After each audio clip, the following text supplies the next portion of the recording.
Hello friend, आप सबका स्वागत है आपके अपने यूट्यूब चैनल एडवांस लर्निंग में। मुझे आज कुछ बताना है। अभी कल रिजल्ट एक आउट हुआ है सिविल ब्रांच का जो आपका डीएमआरसी का रिजल्ट हुआ है कॉन्ट्रैक्ट बेसिस पे। उस पर हमारे यूट्यूब चैनल से जुड़े हुए बहुत से विद्यार्थियों ने सिलेक्शन लिया है।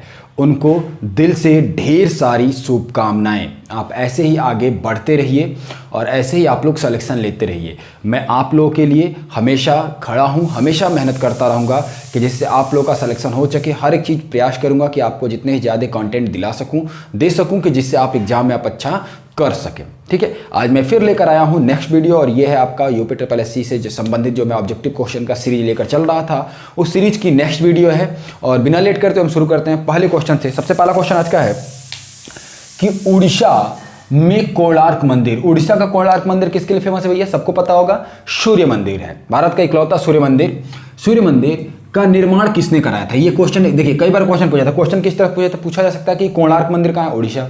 कोणार्क मंदिर, ये उड़ीसा में स्थित सूर्य मंदिर का नाम क्या है? कोणार्क मंदिर। इसके अलावा अब क्वेश्चन ये पूछा है कि कोणार्क मंदिर की स्थापना किसने किया था? तो कोणार्क मंदिर की स्थापना गंग वंश का एक शासक था। कौन था? गंग वंश का शासक, जिसका नाम था आपका राजा नरसिंह देव प्रथम। क्या नाम था? राजा नरसिंह देव प्रथम, जिन्होंने आपका स्थापित किया था, बनवाया था किसको? कोणार्क मंदिर, जो आपका सूर्य मंदिर है। और कहां पर है ये? उड़ीसा में। इसके अलावा इंपॉर्टेंट ये होता है गंग वंश का संस्थापक कौन था? 300 से 400 ईसा पूर्व के मध्य ये आपका 300 ईसा पूर्व के लगभग इसकी स्थापना हुई थी। इसका नाम था कुंगुनी वर्मन। क्या नाम था? कुंगुनी वर्मन, जो गंग वंश का संस्थापक था। या उसे माधव प्रथम के नाम से भी जाना जाता है। किस नाम से? माधव प्रथम के नाम से भी उसे जाना जाता है, जिसने गंग वंश की स्थापना किया था। नाम क्या था? कुंगुनी वर्मन या माधव प्रथम। ठीक है, क्लियर? इसको दिमाग में बैठा लीजिएगा। नेक्स्ट आते हैं, दक्षिण में बहमनी राज्य का संस्थापक कौन था? बहमनी राज्य एग्जाम में बहुत बार पूछा गया है। बहमनी राज्य दक्षिण भारत का एक राज्य था। जब बहमनी राज्य, 2-3 राज्य बहुत फेमस थे। बहमनी राज्य हो गया आपका, इसके अलावा विजयनगर हो गया। जैसे विजयनगर की स्थापना किसने किया था? बहमनी राज्य की स्थापना किसने किया था? ये एग्जाम में 1-2 क्वेश्चन ऐसे हैं जो बार बार पूछे जाते हैं। तो बहमनी राज्य आया है, तो बहमनी राज्य की स्थापना किसने किया था? यदि हम बात करें बहमनी राज्य की स्थापना की, तो इसका नाम क्या था? इसका नाम था हसन गंगू। क्या नाम था? हसन गंगू। हसन गंगू ने इसकी स्थापना किया था 1336 ईस्वी में। याद रहेगा कब किया था? 1336 ईस्वी में हसन गंगू ने इसकी स्थापना किया था। किसका? आपका बहमनी साम्राज्य का। चलिए बात करते हैं आगे। नेक्स्ट क्वेश्चन है अष्टप्रधान। ये वर्ड बहुत इंपॉर्टेंट है। अष्टप्रधान यदि आ जाए, ध्यान सुनिएगा, वर्तमान का जो हमारी कैबिनेट है, यह कैबिनेट भी शिवाजी द्वारा, अष्टप्रधान की शुरुआत किया था शिवाजी ने। तो छत्रपति शिवाजी द्वारा जो महाराष्ट्र में थे, जो मराठा शासक जिनका नाम था छत्रपति शिवाजी द्वारा अष्टप्रधान शुरू किया गया। और उसी के सापेक्ष हमारा वर्तमान का, ध्यान सुनिएगा, उसी के सापेक्ष हमारा वर्तमान का कैबिनेट मंत्रालय है। ठीक है, तो अष्टप्रधान बहुत फेमस हो जाता है। तो अष्टप्रधान मंत्रिमंडल का संबंध किससे था? शिवाजी से था, मराठा से था। बात करते हैं कि वे अष्टप्रधान कौन कौन से थे वर्तमान से, उसको मैं कोरिलेट भी करूंगा कुछ का। जैसे सबसे पहला पेशवा, जो पेशवा हुआ करता था वर्तमान का प्रधानमंत्री। कौन था? प्रधानमंत्री। जो पेशवा हुआ करता था वर्तमान का प्रधानमंत्री। जैसे आप लोगों ने सुना होगा बाजीराव मूवी देखा भी होगा, बाजीराव मस्तानी। तो बाजीराव पेशवा रहता है। तो उस समय के जो छत्रपति रहते हैं, छत्रपति का मतलब राष्ट्रपति, ध्यान समझना, छत्रपति का मतलब राष्ट्रपति। राष्ट्रपति कौन होता है? देश का आपका सुप्रीमो होता है, प्रथम व्यक्ति होता है। वैसे ही छत्रपति हुआ करता था। उसके अंडर में कौन आते थे? पेशवा प्रधानमंत्री। अमात्य की यदि हम बात करें, तो अमात्य का संबंध यदि हम बात करें तो फाइनेंस मिनिस्टर से होता था।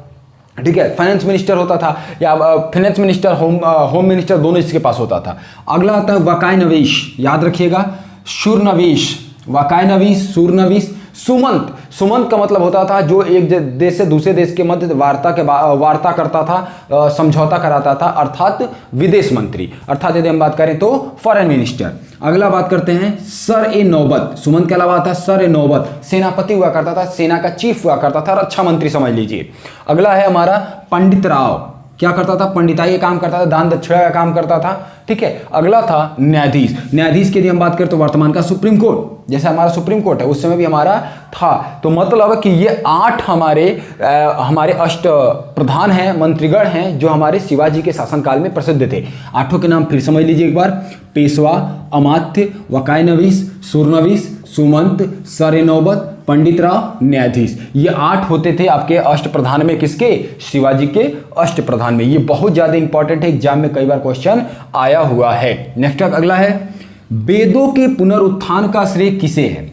वेदों का पुनरुत्थान मतलब वेदों, देखिए चूंकि हमारे एक समय ऐसा आया जब हमारे दयानंद सरस्वती जब ये चूंकि वेदों के पुनरुत्थान की बात हमारे सर्वप्रथम किया था दयानंद सरस्वती जी ने।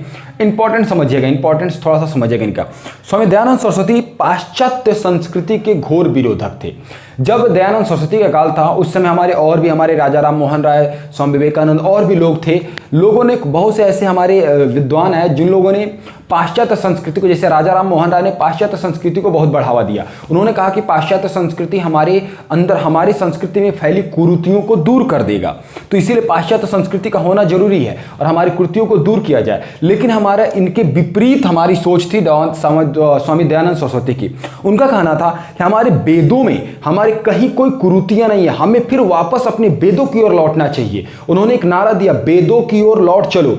वेदों की ओर लौट चलो का मतलब यह था कि आप वेदों की ओर लौटो, वेदों के हिसाब से यदि करोगे तो ये सारी कुरीतियां हमारी वेदों में नहीं है। इसीलिए उन्हें कहा जाता है कि वेदों के पुनरुत्थान, वेदों की बात सर्वप्रथम किसने किया था? स्वामी दयानंद सरस्वती ने किया था। याद रहेगा। चलिए आगे आते हैं। अंग्रेजों के शासन काल में भारत के आर्थिक दोहन के सिद्धांत का प्रतिपादन किसने किया था?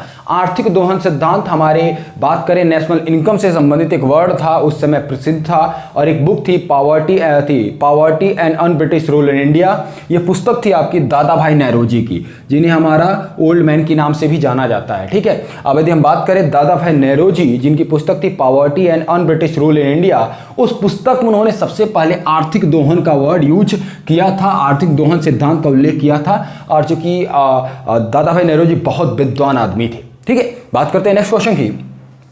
नेक्स्ट क्वेश्चन है चकमा। चकमा वर्ड कई बार एग्जाम में आया भैया, ये दिमाग में बैठा लीजिएगा। चकमा किस देश के शरणार्थी थे? चकमा की यदि बात करें तो चकमा मूलतः बांग्लादेश के मूल निवासी हैं। कहाँ के हैं? बांग्लादेश के मूल निवासी हैं।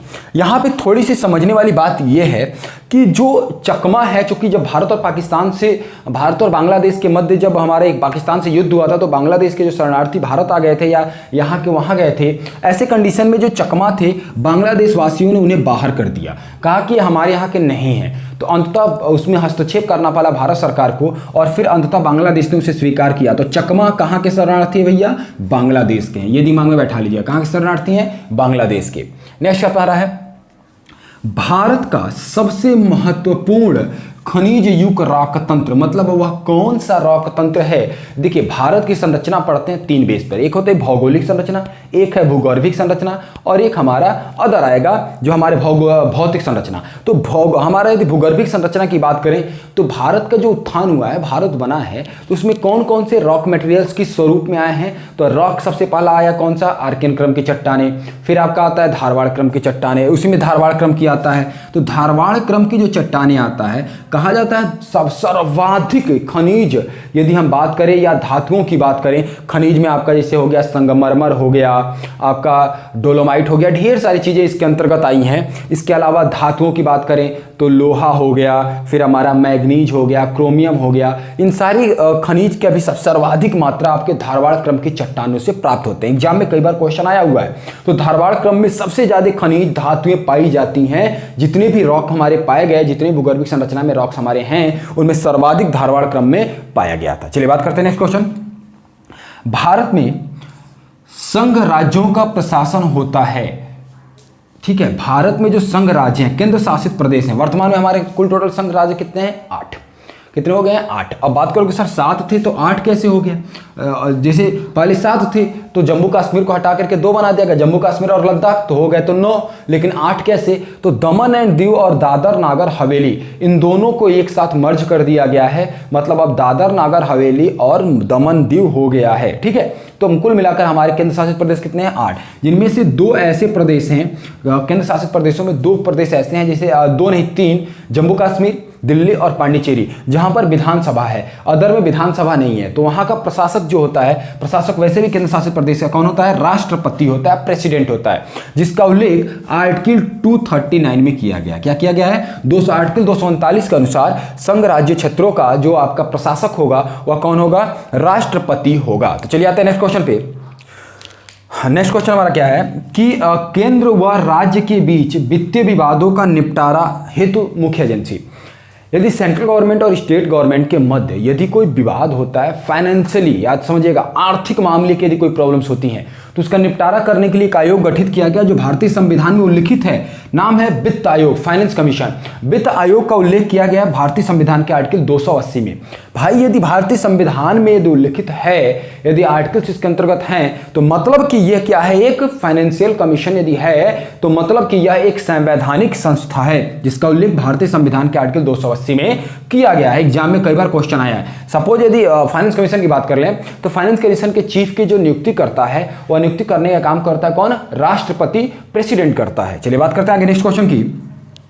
भारत सरकार के मुख्य विधि परामर्शदाता, विधि अधिकारी की यदि हम बात करें तो विधि अधिकारी का मतलब होता है कि यदि हमारा बात करें कानूनी अधिकारी, विधि का मतलब होता है कानून। कानूनी परामर्शदाता हमारा कौन होता है? सेंट्रल गवर्नमेंट का कानूनी परामर्शदाता, अर्थात यदि हम बात करें वकील कौन सा है भारत सरकार का, तो वह होता है अनुच्छेद 76 में लिख दे रहा हूं, आर्टिकल 76 के तहत महान्यायवादी। यदि हम बात करें महान्यायवादी को अटॉर्नी जनरल ऑफ इंडिया भी कहते हैं, जिसका उल्लेख भारतीय संविधान के आर्टिकल 76 में किया गया है। याद कर लीजिए, कई बार एग्जाम में क्वेश्चन आया है। आर्टिकल 76 के अनुसार महान्यायवादी अर्थात attorney general of India Bharat सरकार का विधि परामर्शदाता होता है। नेक्स्ट क्वेश्चन है नेफेड। नेफेड एग्जाम में, कल मैंने टेस्ट में भी ये क्वेश्चन दिया था, नेफेड संबंधित है। यदि नेफेड की बात करें, नेफेड बहुत बार एग्जाम में आप लोग के लिए नया टर्म्स होगा।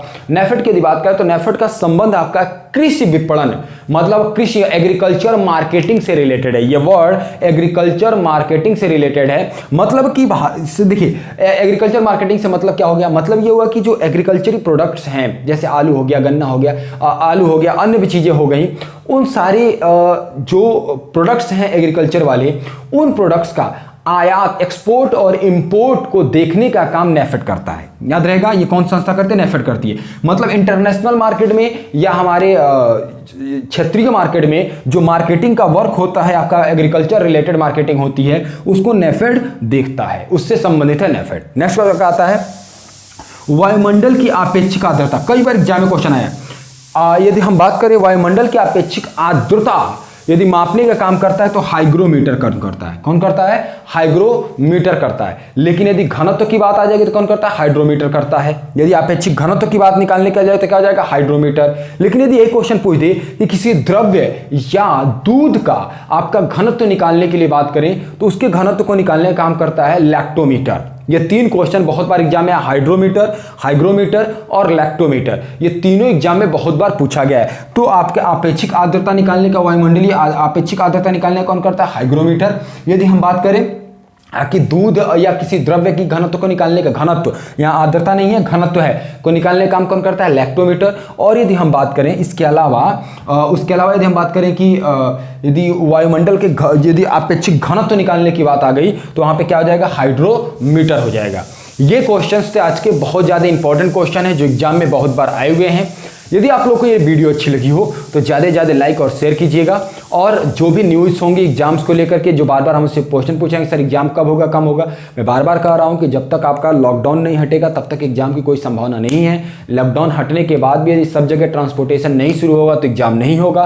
और यदि आपका हट जाता है लॉकडाउन और सारे ट्रांसपोर्टेशन शुरू हो जाते हैं तो एग्जाम तुरंत हो जाएंगे, कोई लेट नहीं होगा। ठीक है, तो आप अपनी तैयारी करते रहिए। यदि कोई प्रॉब्लम हो तो आप मुझे मेरे कॉन्टेक्ट नंबर, मेरे व्हाट्सएप नंबर पे मैसेज कर सकते हैं। ऑलरेडी मैंने व्हाट्सएप नंबर अपने मेंशन कर दिया है। इसके अलावा मैं अपने Telegram channel advance learning by R K sir पर आप लोगों का क्विज चला रहा हूँ। जीएस के क्विज, डेली क्वेश्चन 10-12 क्वेश्चन मिलते हैं, तो आप उस क्विज को ज्वाइन करने के लिए advance learning by R K sir Telegram channel को ज्वाइन कर लीजिए। आपको बहुत अच्छे अच्छे जीएस के क्वेश्चन वहाँ पर मिल जाएंगे। इसके अलावा यदि कोई ऑनलाइन टेस्ट सीरीज देना चाहता है जीएस का और नॉन टेक के पार्ट में, तो आप उसको भी ज्वाइन कर सकते हैं, जिसकी फीस मात्र 50 रुपये है। आप उसको ज्वाइन करने के लिए आप मेरे व्हाट्सएप नंबर पे मैसेज कर सकते हैं और आपको बता दिया जाए कैसे उसको ज्वाइन करना है। तो ठीक है, यदि वीडियो अच्छी लगी हो तो लाइक शेयर सब्सक्राइब जरूर कीजिएगा। अभी तक के लिए इतना ही था।